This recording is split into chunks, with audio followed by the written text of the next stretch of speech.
Pero leímos lo que sería el saludo de Pablo a la iglesia, un poco el recuento de Pablo de la experiencia de la iglesia y uno de los primeros problemas que Pablo va a enfrentar en esta carta que tiene esta iglesia. Nosotros sabemos por el libro de Hechos que Pablo fundó la iglesia de Corinto en su segundo viaje misionero. Pablo pasa a la región de Macedonia, visita la ciudad de Filipos, después pasa por Tesalónica, después pasa por Berea y llega a Corinto. En Corinto el Señor le dice, a diferencia de todas las otras ciudades donde él ha pasado en su primer y segundo viaje, el Señor le dice, Pablo, quédate en Corinto, Pablo, porque yo tengo mucho pueblo en esta ciudad, no temas. Entonces Pablo se dedica año y medio a predicar la palabra en la ciudad de Corinto y surge la iglesia de Corinto. Pablo después decide bajar a Jerusalén, vuelve a Antioquía. En su tercer viaje Pablo llega a la ciudad de Éfeso. Estando en la ciudad de Éfeso, Pablo se entera que la iglesia de Corinto está teniendo algunos problemas. Entonces Pablo apreciaba mucho esta iglesia porque era una iglesia con la que él había estado año y medio. Una iglesia que él amaba profundamente, una iglesia que surgió de su ministerio. Entonces, pero Pablo se entera que hay unos problemas en la iglesia. Entonces Pablo escribe una primera carta. Esa primera carta se perdió. ¿Sí? Esta que nosotros leemos como segunda a los Corintios, en realidad, como primera a los Corintios, en realidad es una segunda carta. En esta segunda carta Pablo comienza a tratar asuntos que él ya había hablado pero que no se solucionaron. Y también trata otros asuntos que se entera que está pasando en la iglesia. Por eso esta carta es tan buena, hermanos, porque esta carta es una carta donde Pablo, con toda la sabiduría de Dios, va a entrar a tratar problemas que no solo surgieron en Corintio, sino que son problemas que generalmente tienen las iglesias, especialmente cuando hay un ambiente tal vez de inmadurez, cuando hay un ambiente de carnalidad. Estos problemas que habían en Corintio surgen. Y decía Augusto Nicodemos que la iglesia cristiana en nuestros días es por excelencia corintiana. O sea, casi todos los problemas que encontramos en esta carta se encuentran en la iglesia en nuestros días. Capítulo 1, 2 y 3, problemas de divisiones. Capítulo 5, problemas de moralidad, pecados sexuales. Capítulo 6, problemas y pleitos entre los hermanos. Capítulo 8, 9, 10, problemas en asuntos de conciencia. Capítulo 11, problemas en cuanto a la cena del Señor. Capítulo 12, problemas en cuanto a los dones. Capítulo 15, problemas en cuanto a doctrina. O sea, habían muchos problemas en la iglesia de Corintio.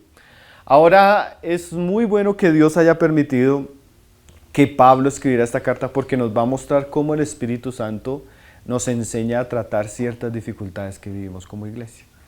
Entonces, aunque nosotros tal vez no tengamos las mismas dificultades que los corintios, sí hay una gran sabiduría de cómo Dios nos muestra por Pablo que se deben enfrentar ciertos asuntos. Entonces, como el mismo hermano Gerson nos compartía ese día, es una carta muy necesaria para nuestros días. Una carta que nos va a mostrar mucho cómo Dios pone en orden en una iglesia, cómo Dios trata los problemas en una iglesia, cómo Dios trata los pecados en una iglesia, cómo Dios trata los problemas familiares en una iglesia, cómo Dios trata el desorden en el culto a Dios, cómo Dios trata la mala doctrina.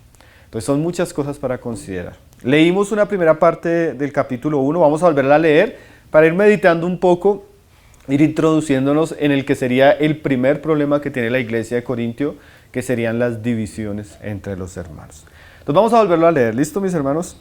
Entonces dice ahí en el verso 1, como todas las cartas de Pablo comienzan con un saludo. Dice Pablo, llamado a ser apóstol de Jesucristo por la voluntad de Dios, y el hermano Sóstenes. Entonces Pablo primero da sus credenciales. Pablo fue enviado por Dios como apóstol. Eso fue algo que Dios hizo. Es más, si algo que es cierto es que cuando comienza Pablo el segundo viaje misionero, Pablo quiere ir hacia Asia. Los que están estudiando con nosotros la clase de epístolas paulinas recuerdan eso. Pablo quiere ir hacia Asia y el Espíritu se lo prohíbe. Y Pablo quiere predicar en tal lado y el Espíritu Santo no se lo permite. Y en medio de esa Pablo no sabe qué hacer. El Señor le dice, por visión, se le aparece un varón de Macedonia y le ruega que pase por allá y que les ayude. Entonces cuando Pablo llega a Corintio fue por voluntad de Dios. El ministerio de Pablo no era un ministerio que él ejercía por voluntad propia. A veces nosotros podemos ir y hacer, pero Pablo nos muestra inicialmente que él fue enviado por Dios. Y esta iglesia era testigo de eso, porque esta iglesia era fruto de ese trabajo. Ahora Pablo escribe con un hermano que se llama Sóstenes. Esa es la presentación. ¿Quién escribe? Ahora, ¿a quiénes escribe? Dice, a la iglesia de Dios que está en Corintio. Esa era la ciudad donde estaba ubicada esta iglesia. A los santificados en Cristo Jesús. Esa es la iglesia, aquellos que han sido santificados por la gracia que es en Cristo Jesús. Dice, llamados a ser santos con todos los que en cualquier lugar invocan el nombre de nuestro Señor Jesucristo, Señor de ellos y nuestro. Aquí hay dos cosas en el saludo. La iglesia que ha sido santificada es llamada a ser santa. Ahora eso va a ser bien interesante porque estos problemas, uno de los problemas que van a tener los corintios es que hay mucho pecado. Por eso Pablo va a escribir, para tratar ciertos pecados que hay en la iglesia. Porque aunque somos salvos por gracia, el propósito de Dios es que seamos santos, también por gracia. Y también hay otro asunto que está bien introducido ahí en ese saludo. Dice, la iglesia de Dios que está en Corintio, llamada a ser santa con todos los que en cualquier lugar invocan el nombre del Señor Jesús. Aquí Pablo amplía el saludo a todos los que en cualquier lugar. Eso nos incluye a nosotros, ¿cierto, hermanos?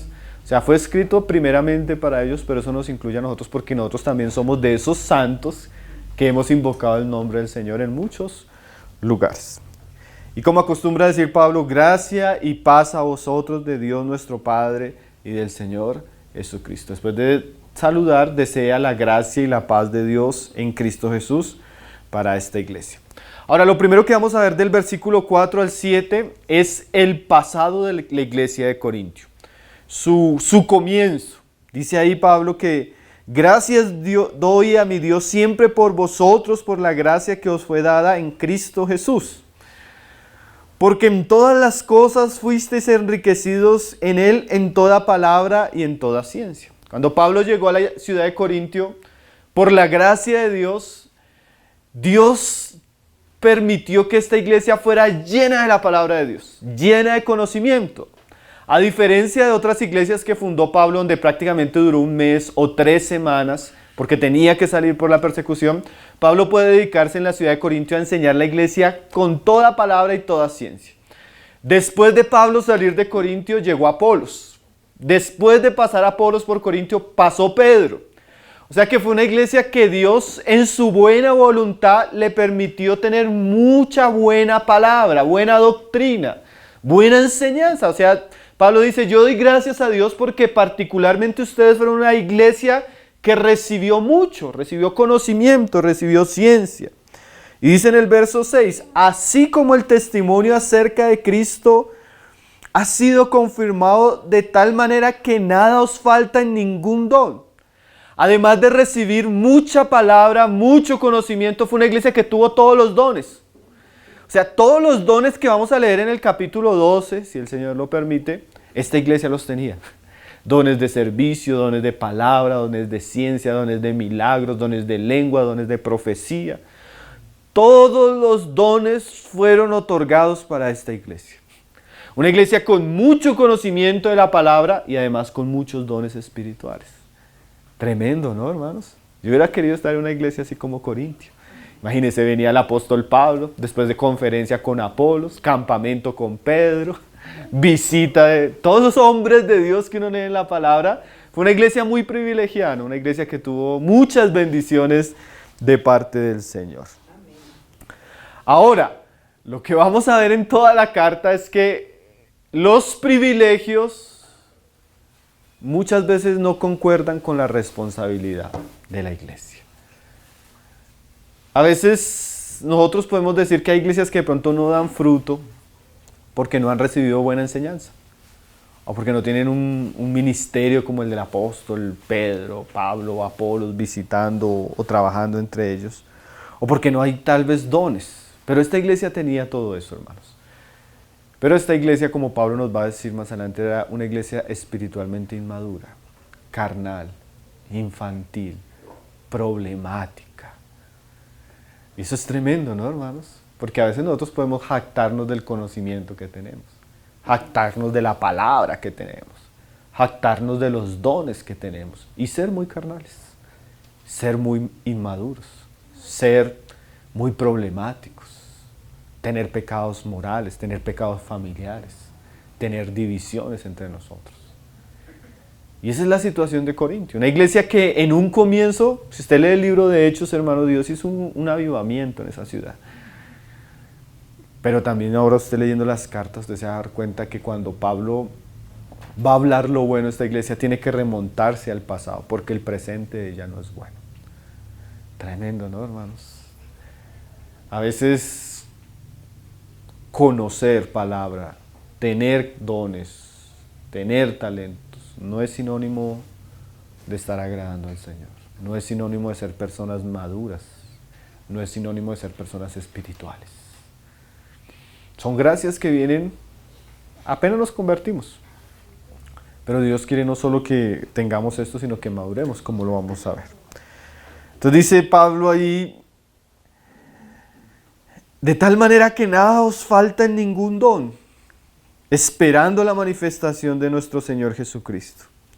Ahora Pablo nos va a hablar un poco de su confianza en cuanto a esto, el cual, en cuanto a la manifestación del Señor Jesucristo, el cual también os confirmará hasta el fin para que seáis irreprensibles en el día de nuestro Señor Jesucristo. Fiel es Dios, por el cual fuisteis llamados a la comunión con su Hijo Jesucristo, nuestro Señor.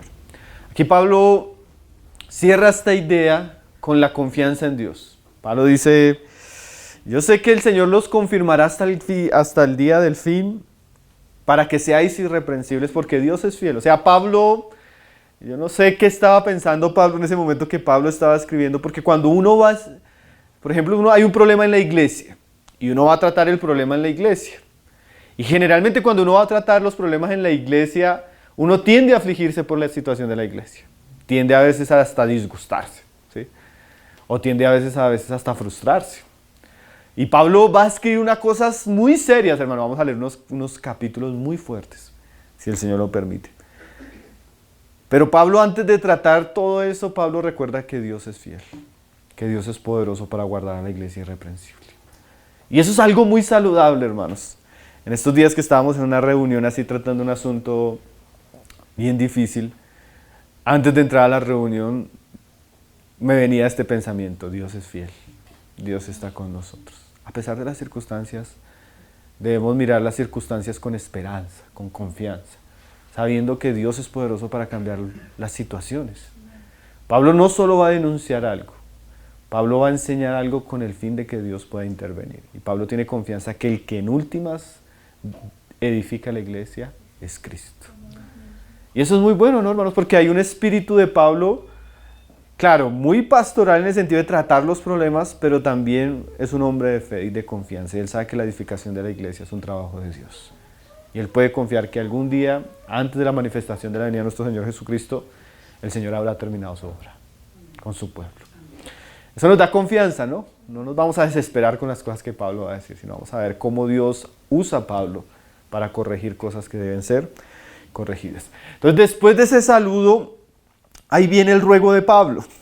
Dice en el verso 10, donde se va a introducir el primer problema que Pablo va a tratar en los primeros capítulos. Dice ahí en el 10, os ruego pues, hermanos, por el nombre de nuestro Señor Jesucristo, que habléis todos una misma cosa y que no haya entre vosotros divisiones, sino que estéis perfectamente unidos en una misma mente y en un mismo parecer. Porque he sido informado acerca, hermanos míos, por los de Cloé, que hay entre vosotros contiendas. Quiero decir que cada uno de vosotros dice, yo soy de Pablo, y yo de Apolos, y yo de Cefas, y yo de Cristo. Este es el primer problema que Pablo va a tratar en los primeros capítulos de su carta, las divisiones entre los hermanos. La ciudad de Corintio era una ciudad que se caracterizaba, hermanos, porque había muchas escuelas de filosofía. Era famosa por eso. Entonces cada filósofo tenía un grupo de seguidores y había una rivalidad común entre las escuelas de filosofía. Entonces yo soy de fulano, yo soy de frutano. Y eso era algo que para el griego era algo en los que ellos se enorgullecían. Yo pertenezco a tal escuela, yo pertenezco a tal filósofo. Ahora ese ambiente de la ciudad, que también podríamos decir que es un ambiente de la carne, había llegado a la iglesia. Habían hermanos que decían, yo me convertí por Pablo. Otros decían, no, yo fui convertido porque Apolos un día vino y Apolos tiene una predicación poderosa y yo me convertí con Apolos. Entonces otros decían, no, yo me convertí por el ministerio del apóstol Pedro y a Pedro fue el que el Señor le entregó las llaves del reino. Entonces, como ese espíritu de yo soy de Pablo, yo soy de Apolos, yo soy de Cefas, comenzó a existir en la iglesia. Y eso comenzó a generar un ambiente de cisma en la iglesia, de división en la iglesia. A tal punto que aquí Pablo nos dice que una familia, la familia de Cloé, se comunica con Pablo. Pablo, imagínate que los hermanos ahí en Corintio están teniendo una cantidad de divisiones. Unos dicen que son de Pablo, que tú eres mejor predicador que Apolos. Otros dicen que no, que Apolos es un hombre de Dios. Otros dicen que no, que prefieren ser de uno de los apóstoles del Cordero, de Pedro. Otros que están dividiéndose, Pablo, ya no se quieren reunir juntos, ya no quieren caminar juntos. El ambiente de la iglesia se volvió un ambiente de mucho conflicto, de mucha tensión, de mucha discusión, de mucha rivalidad. Tremendo, ¿no, hermanos? ¿Cómo ese tipo de cosas pueden introducirse en la iglesia? Ahora, en este contexto, inicialmente tiene que ver con algo ministerial, así muy parecido como sucedía en las escuelas filosóficas de Corintio. Pero las divisiones son algo de la carne, hermanos. O sea, las divisiones son un fruto de la carne, como Pablo lo va a decir en Gálatas y en Efesios. ¿Qué quiere decir eso? Nosotros nos podemos dividir porque decimos, no, nosotros somos una iglesia fundada por el ministerio del hermano tal. Y otros dicen, no, a mí me predicó tal. O sea, nosotros nos podemos dividir por eso, pero también nos podemos dividir por cualquier cosa, porque la división es un asunto de la carne. Yo he conocido iglesias, no, hermanos, que la cena tiene que ser con una copa y no con copitas. Entonces el grupo de las copitas y el grupo de una copa. ¿Sí?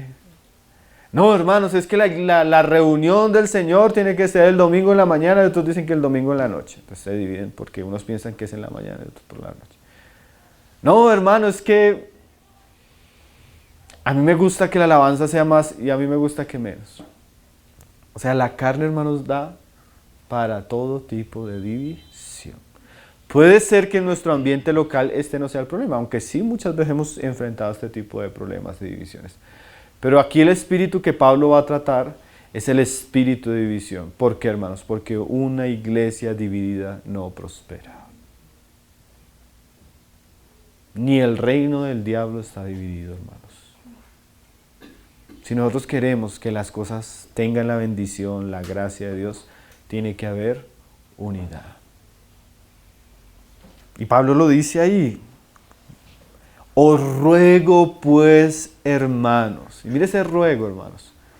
Por el nombre de nuestro Señor Jesucristo. O sea, se los voy a pedir y no se los voy a pedir en el nombre de Pablo, mis hermanos. Ni en el nombre de Pedro, ni en el nombre de Apolos. Esto que les voy a pedir, se lo pido encarecidamente delante de nuestro Señor Jesucristo.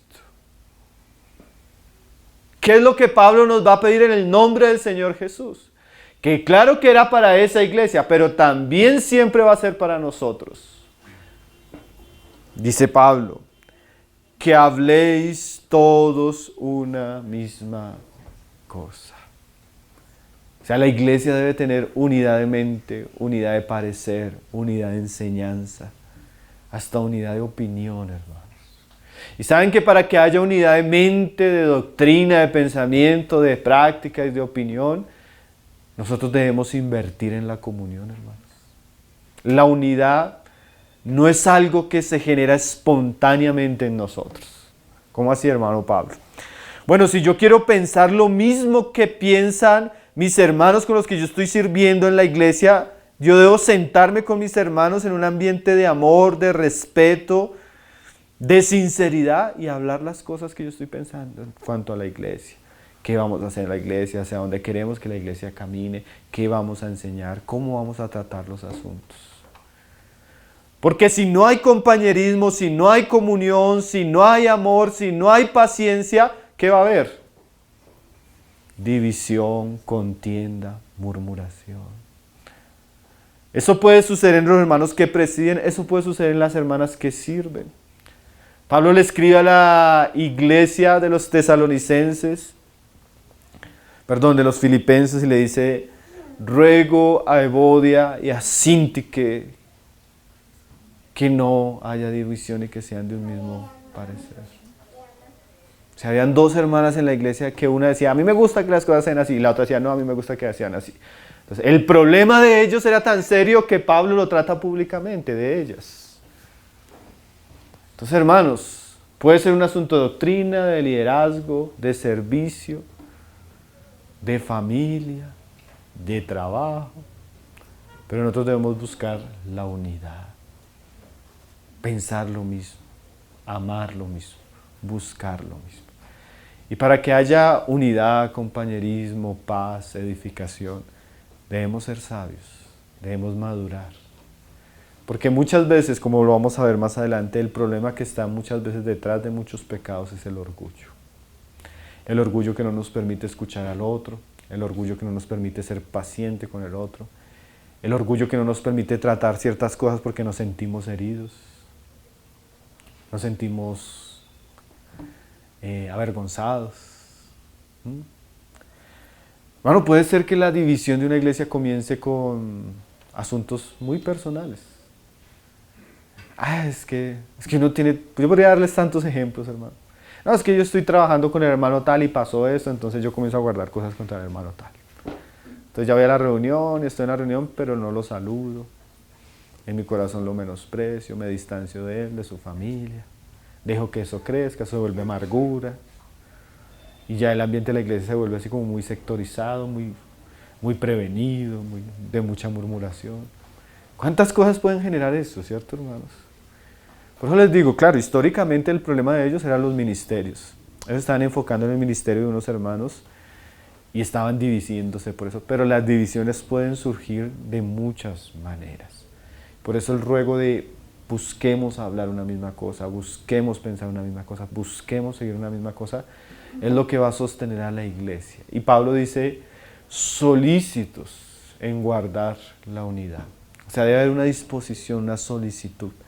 Para que haya unidad, hermano, y para que los problemas no crezcan, a veces necesitamos tratarlos, hablarlos, perdonarlos, orar juntos, ir a la palabra que Dios dice en su palabra, porque nuestra unidad nunca es en nosotros, sino es en Cristo y en su palabra. Amén. Y este era el problema de ellos. El problema de ellos era que decían, yo soy de fulano, yo soy de sutano. Entonces Pablo ruega y dice, porque he sido informado acerca de vosotros, hermanos míos. Cualquiera diría, los de Cloé son unos chismosos. Pusieron a contarle a Pablo lo que estaba pasando en la ciudad. Chismosos. No, hermanos, hay cosas que es bueno hablarlas porque si no, no se tratan. Porque si no, no se solucionan. Generalmente el pecado prospera en lo secreto, prospera en lo oculto y avanza en la medida que no lo tratamos.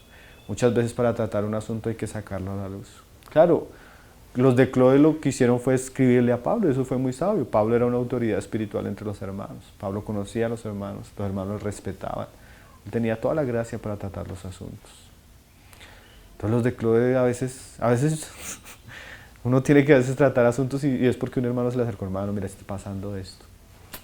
Y ahí uno no sabía y ya sabiendo, pues uno tiene que pedirle gracias al Señor. Pero si nadie habla, si nadie busca ayuda, si nadie se... Pues a veces es bueno esto que hicieron los de Cleofas, ¿no? Los de Cloé, perdón. Dice Pablo ahí en el 12. ¿Qué fue lo que le dijeron los de Cloé? Quiero decir que cada uno de vosotros dice, yo soy de Pablo, yo de Apolos, y yo de Cefas, y yo de Cristo.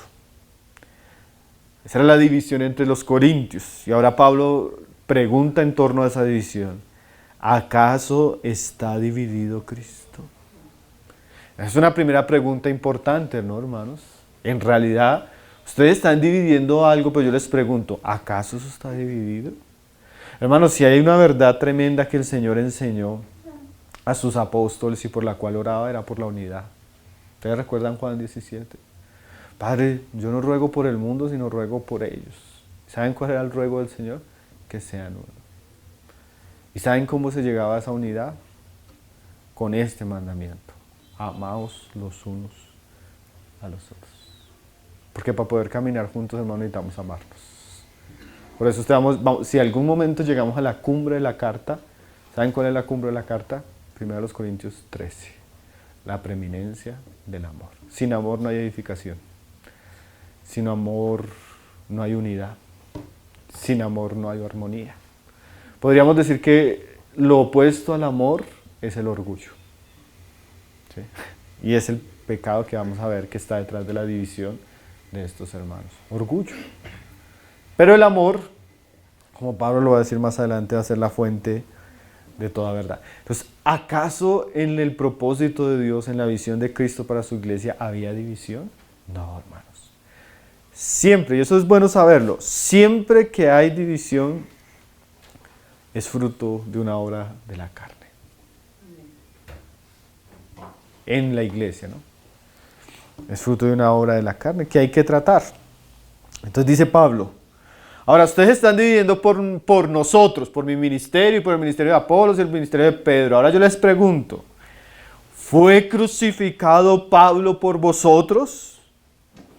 Qué pregunta también interesante, ¿no, hermanos? Ah, es que yo soy de Pablo. Y Pablo se pone él mismo como ejemplo. ¿Acaso yo morí por ustedes? Porque ellos se gloriaban en los hombres. Y eso también es un pecado, hermanos. Porque Pablo, con todo lo que Dios lo usó, como Apolos y Pedro, era apenas un servidor, un mensajero. Pero Pablo nunca quiso atraer la mirada de las personas hacia él. Porque eso sería un error terrible, ¿no, hermanos? Y los corintios estaban causando eso. Ahora es tremendo, hermanos, porque en aquellos días los apóstoles nunca trajeron la mirada hacia ellos.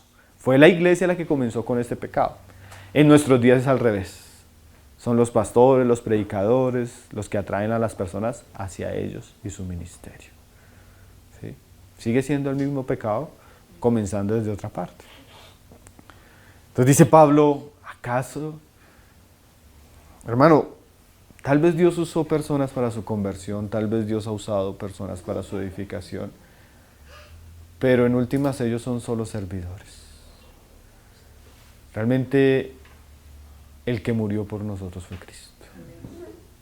No fue Pablo, ni Pedro, ni Apolos, ni fulano, ni sutano, ni menguano.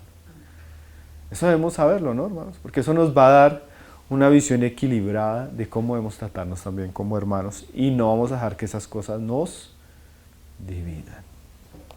Dice ahí, ¿o fuisteis bautizados en el nombre de Pablo? Hermanos, si usted llegó a una iglesia o a un lugar donde fue bautizado en el nombre de un sujeto, eso es una secta. ¿Sí? Terrible, ¿no? Digamos, el movimiento brahmanista llegó a orar y a hacer algunas cosas en el nombre de William Marion Branham. Terrible, ¿no? Cuando se pone a un líder, un hombre, en el lugar de Cristo. Lo que hace el catolicismo romano poniendo al Papa en el lugar de Cristo. Una abominación, una aberración. Pablo dice, ¿ustedes fueron bautizados en mi nombre? Definitivamente la respuesta es no, ¿cierto? Y dice ahí, doy gracias a Dios que a ninguno de vosotros he bautizado sino a Crispo y a Gayo, para que ninguno diga que fuisteis bautizados en mi nombre. También bauticé a la familia de Estéfanas, de los demás no sé si he bautizado a algún otro. Entonces Pablo dice aquí, doy gracias a Dios que no bauticé a muchos, porque si no pondrían iglesia de Corintio bautizada por Pablo. ¿Sí? Bueno, mal no bauticé a muchos, dice Pablo. Porque eso hubiera sido una excusa para su carne, para usted dividirse de los otros. O para usted sentirse más espiritual que los otros. Porque a veces esas cosas nos hacen sentir más espirituales, ¿no? Ah, no, a mí me predicó fulano, a mí me bautizó fulano, yo me congrego con fulano.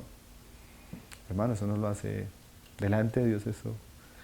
Esos son instrumentos que Dios usa, pero eso no es para gloriarse, en ningún sentido. Dice Pablo, doy gracias a Dios que yo no bauticé a muchos. Ahora en este punto, hermanos, Pablo va a entrar aquí a la raíz de cómo va a tratar el problema de la división. Porque el problema de la división tiene una base, como lo vamos a ver más adelante, el orgullo. Y Pablo va a tratar el orgullo y las divisiones de la iglesia con un mensaje contundente. ¿Y saben cuál es el mensaje, hermanos? La cruz, el evangelio. Y ahí es donde me parece tan sabio Pablo, porque si hubiera un problema de divisiones, nosotros traeríamos de pronto al bando de Apolos, al bando de Pedro y al bando de Pablo, les diríamos: hermanos, eso es una necedad, reconcíliense, pídanse perdón. Ya se pidieron perdón, listo, el problema fue solucionado. Así nosotros solucionamos las cosas, ¿cierto? Pero en medio de un problema como este, Pablo va a dirigir los ojos de ellos no a mirarse a ellos o no a mirar sus ministerios, sino a mirar la cruz. Porque el mensaje de la cruz es el antídoto para todos los problemas espirituales que nosotros tenemos. No solo la salvación que ofrece el Evangelio en la cruz de Cristo nos otorga perdón, sino es el remedio para nuestros problemas como iglesia. Y vamos a ver cómo Pablo enfoca la cruz, el mensaje de Cristo para esta iglesia. Entonces dice ahí: pues no me envió Cristo a bautizar, sino a predicar el Evangelio, no con palabras de sabiduría, no con sabiduría de palabras, para que no se haga vana la cruz de Cristo. O sea, Pablo sentía y percibía que su ministerio principalmente era ¿qué? Predicar el Evangelio. Aún más que bautizar, los bautizos los podían llevar a cabo otros hermanos. Pero Pablo sentía que lo que él debía hacer y lo que Dios lo había llamado a hacer era predicar el Evangelio. Y no de cualquier manera, sino dice ahí, no con sabiduría de palabras humanas. El Evangelio de Dios no solo es el Evangelio de Dios, sino que debe transmitirse con la fidelidad y la pureza como Dios lo reveló. En nuestros días, en muchos lugares es el Evangelio más psicología, el Evangelio más autosuperación, el Evangelio más autoayuda, el Evangelio más y más sabiduría humana. Y en muchos lugares donde se mezcla ese Evangelio, el Evangelio ha perdido su poder. El Evangelio ha perdido su enfoque. El Evangelio ha perdido la capacidad de salvar a las personas. Entonces Pablo se preocupa más por el Evangelio y la manera como que él transmite el Evangelio que en aquellos asuntos en los que ellos estaban dividiendo, especialmente por los bautismos. Ahora miren cómo Pablo va a usar el Evangelio, hermanos, para tratar los problemas de división en la iglesia que hay en Corintio. Dice en el verso 19, hablando de este Evangelio, hermano, el Evangelio que nosotros hemos creído es bien interesante porque él trata varias cosas que hay en nosotros. Dice, pues escrito está, destruiré, en el 19, la sabiduría de los sabios y desecharé el entendimiento de los entendidos. ¿Dónde está el sabio? ¿Dónde está el escriba? ¿Dónde está el disputador de este siglo? ¿No ha enloquecido Dios la sabiduría de este mundo? Mira lo que dice Pablo. Antes de Pablo hablarnos del poder del Evangelio, Pablo nos dice que Dios se propuso destruir la sabiduría de los sabios y el entendimiento de los entendidos. ¿Sabe qué es lo que está diciendo Pablo, mis hermanos? Dios se propuso destruir la arrogancia y la inteligencia de los hombres. El Evangelio derriba todo tipo de altivez y de vanagloria en la persona. Para que los hombres se acerquen a Dios, los hombres tienen que saber que sin Dios, sin su sabiduría, sin su Hijo y sin Cristo, los hombres van a enloquecerse.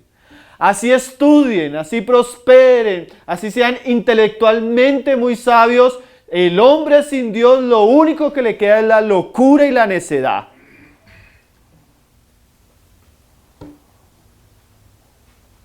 Porque en la sabiduría dice ahí, ya que en la sabiduría de Dios el mundo no conoció a Dios mediante la sabiduría. Los hombres pueden estudiar, hermanos.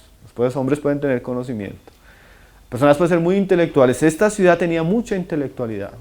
Muchas universidades importantes, muchos filósofos sobresalientes. Con todo eso, dice Pablo, los hombres no pueden conocer a Dios. ¿Sí?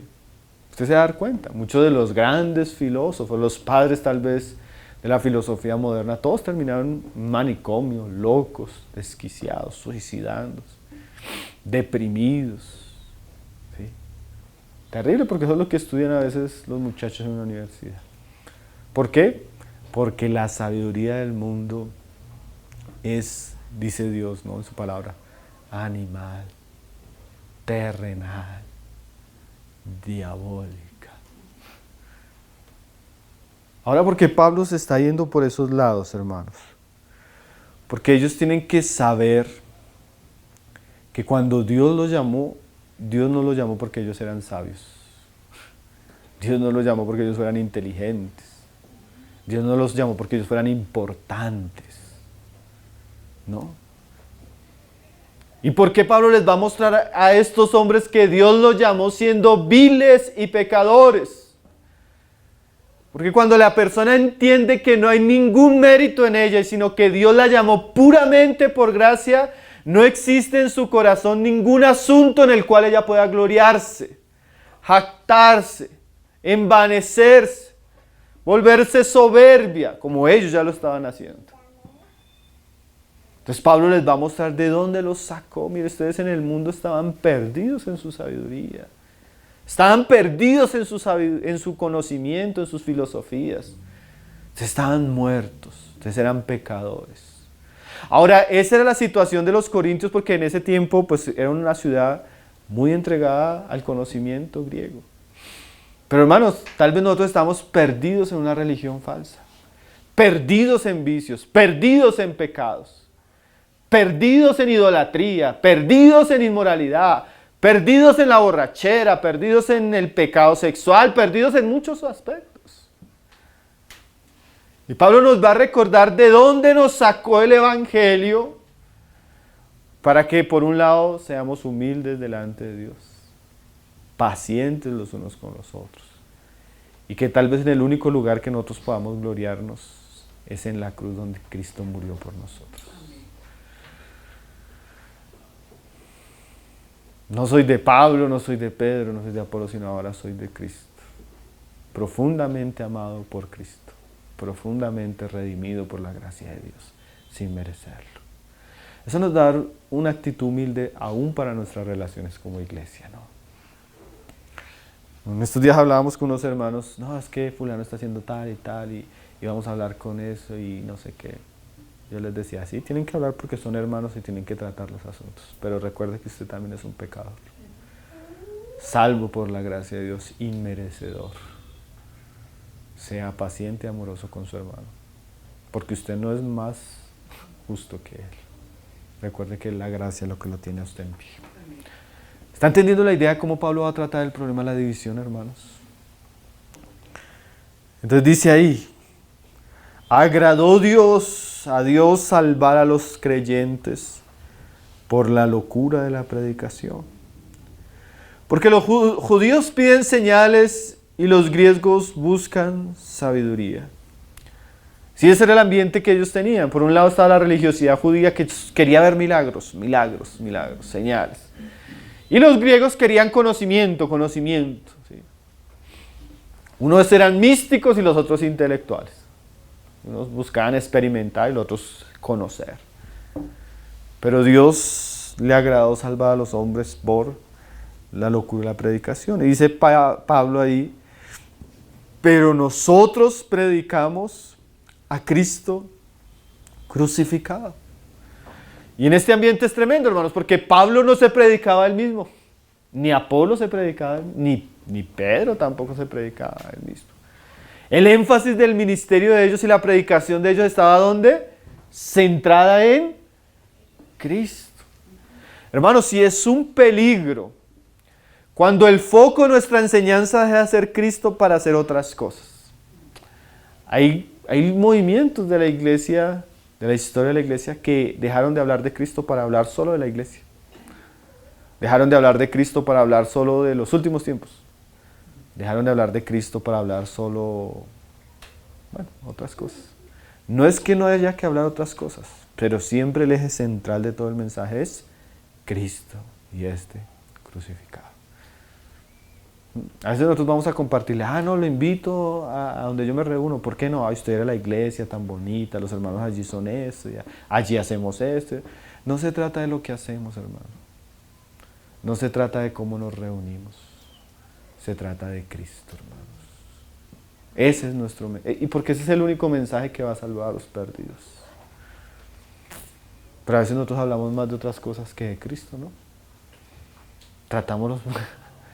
Es que allá tenemos familias bonitas, allá la alabanza es muy bonita. Así la alabanza sea fea, hermanos. Así no haya familias, sino solo solteros. La gloria de la iglesia está en Cristo y su mensaje. La predicación de Cristo.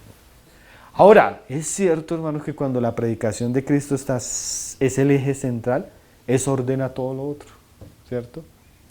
Eso ordena la familia, eso ordena la iglesia, eso trae un ambiente glorioso, pero nunca lo otro es lo principal. Lo principal es que el mensaje de Cristo y el mensaje de la cruz. Nosotros somos un pueblo cristocéntrico. Por eso a veces hay tantas divisiones, hermano. Yo podría decirles, hermano, aquí de pronto no sé si van a rasgar sus vestiduras.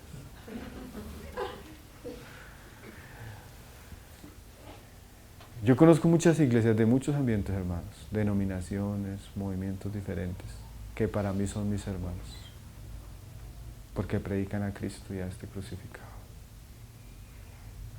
No, es que solo los que se reúnen en las casas, no, hermano, eso no es lo importante de la iglesia. Lo importante de la iglesia es Cristo y este crucificado. Si usted encuentra con un hermano que ha conocido ese evangelio y predica ese evangelio, es su hermano como mi hermano. Así se reúne en un lugar más grande o en uno más pequeño. Así salte en la alabanza o se quede sentado en la silla. Que a veces nos dividimos por tonterías, hermano. Cuando lo importante ni lo conocemos. Hay personas que no conocen ni siquiera lo que es el mensaje de la cruz, hermano. Ni el poder de ese mensaje, ni la gloria de ese mensaje. Entonces están gloriando en otras cosas. Cosas que no tienen sentido, que generan orgullo en vez de humildad. Generan división en vez de unidad. Dice...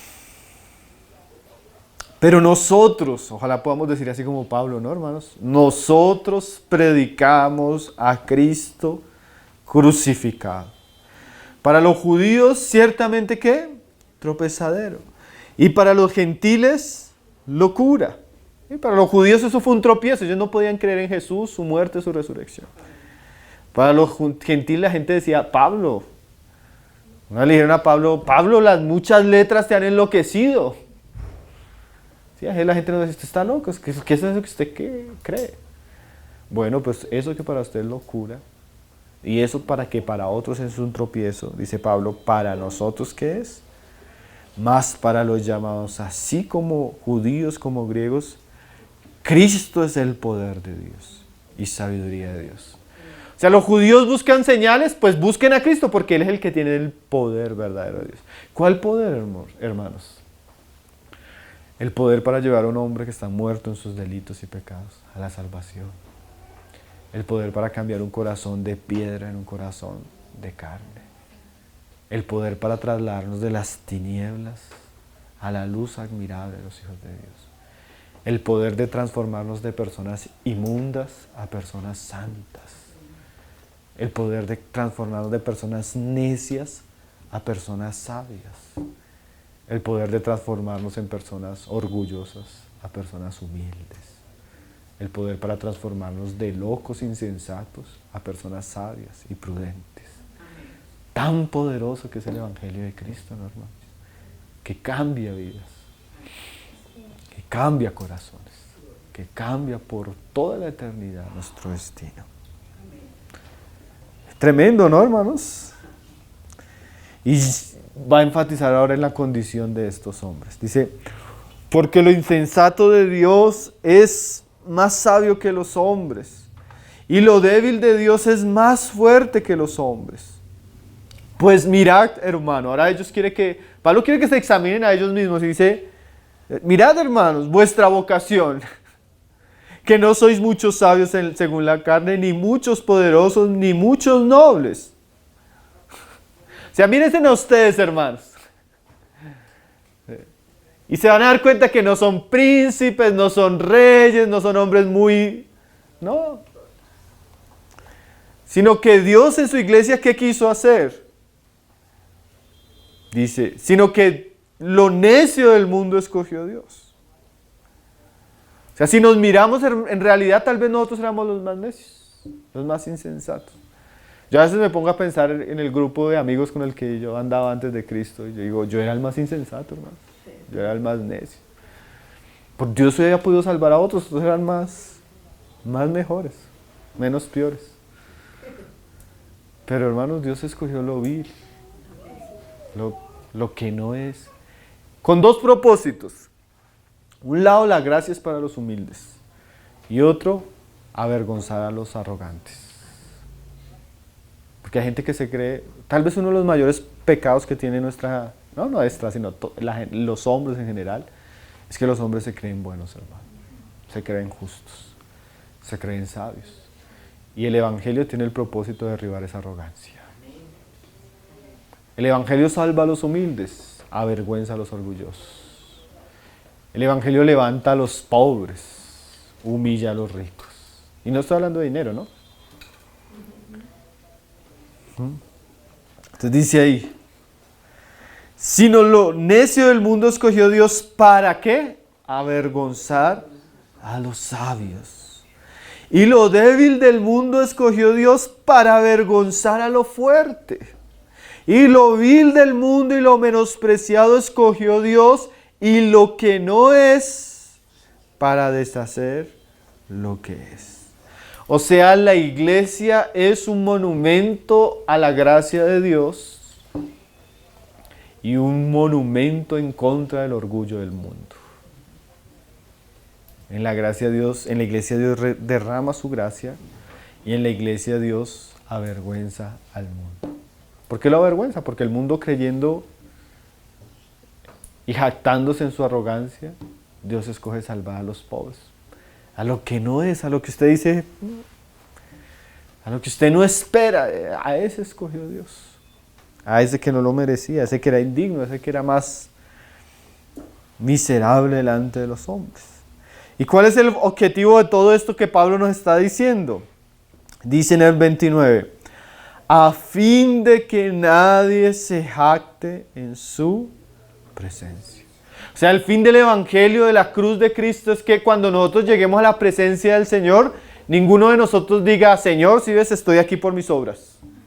Señor, estoy aquí, si viste lo que hice, gracias a eso llegué aquí. No, el fin de la gracia es que ninguno se jacte en la presencia del Señor. Hermanos, delante de Dios, ninguno de nosotros tiene méritos. Me disculpa si eso le molesta, pero es la verdad. Delante de Dios fue por gracia, inmerecidamente.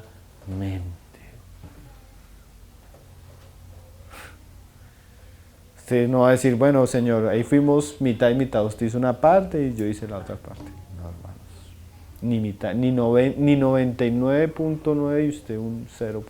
Nada. Fue totalmente por gracia. Cuando lleguemos allá va a ser como cantamos. Fue por Cristo, fue por gracia, fue por fe, fue por tu palabra, y no a nosotros damos gloria, sino a tu nombre. Amén. Solo tú, Señor, solo Cristo, solo su gracia. ¿Cierto? Ahora, ¿por qué Pablo está aterrizando a los corintios?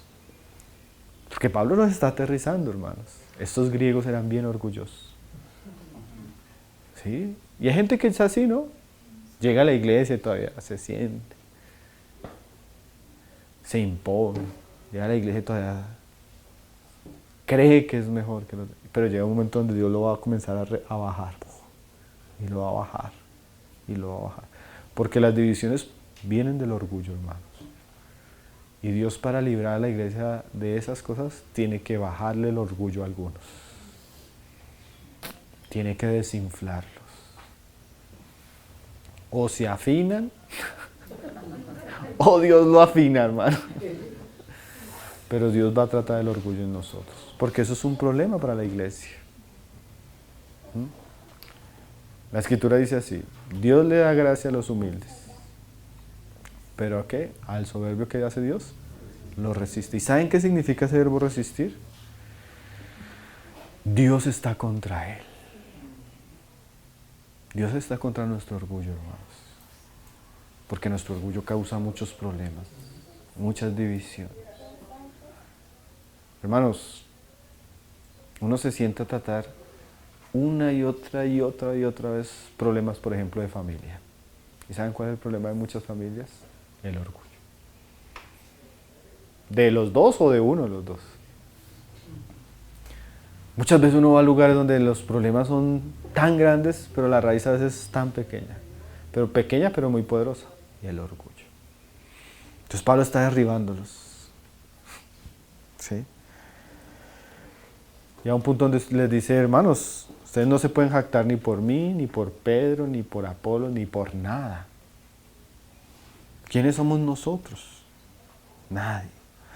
Más dice ahí en el 30, por Él estáis vosotros en Cristo Jesús, el cual ha sido hecho por Dios, ¿qué? Sabiduría, justificación, santificación y redención. O sea, por Dios ahora en Cristo Jesús hemos sido perdonados, justificados, redimidos, somos sabios y hemos sido santificados. O sea, todo lo que nosotros mismos no podíamos por nuestra necedad, nuestro pecado, ahora Dios lo ha hecho ¿cómo? En Cristo. O sea, todo lo que ustedes tienen es por Cristo. Gracias a la bendición de Cristo. Gracias al poder de Cristo. Gracias a la sabiduría de Cristo. Todo lo bueno, todo lo justo, todo lo noble, todo lo de alguna virtud, todo lo que hay en nosotros honorable es por Cristo. Como decía Calvino, si han visto algo bueno en mí es Cristo. Si han visto algo malo es Calvino. Así podríamos decirlo de nosotros, hermanos. Si usted ha visto algo bueno en nosotros, usted ha visto algo de Cristo. De la gracia de Cristo, del perdón de Cristo, del amor de Cristo, de la sabiduría de Cristo. Si usted se ha encontrado algo feo, se encontró con Pablo David. Y hay muchas cosas feas en Pablo David. Si hay algo de admirar, hermano, de imitar, de reconocer entre nosotros, es Cristo. Amén.